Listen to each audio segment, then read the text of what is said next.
Friends, இப்போ நம்ம பார்க்கோம் ஒரு 10 லிட்ரு தேரத்துக்கு 12 லிட்டர் கறக்கும். தேரத்துக்கு 12 லிட்டர் கறக்கணும்னா பருங்குட்டு மாடு. பருமாடுன்னா இதுதான் ஒரு தேரத்துக்கு ஒரு 12 லிட்டர் கறக்க வேண்டிய மாடு.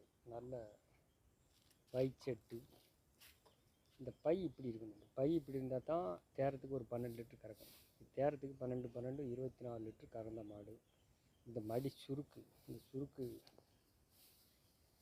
10 நாள் பிடிக்கும். 10 நாள் பிடிச்சாலும் இந்த மாடு ரெட்டை குறுக்கு மாட்டில் ஒரு 12 லிட்டர் கறக்கும். 12 லிட்டர் கறக்கும்னா அந்த மாட்டோட பருமாடு கருஞ்செவலை போர்.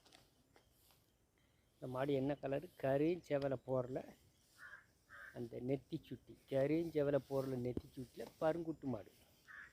இப்போ பருங்குட்டு மாடுங்கும் போது இந்த மாடு நமக்கு ஒரு கிளைமேட்டு தாங்கும், வெயில் தாங்கும், மேய்ச்சல் மாதிரி வளர்க்குறதுக்கும் ஆகும், கெட்டி போட்டு வளர்க்குறதுக்கும் ஆகும். தரமான மாடு, நல்ல பொருள்.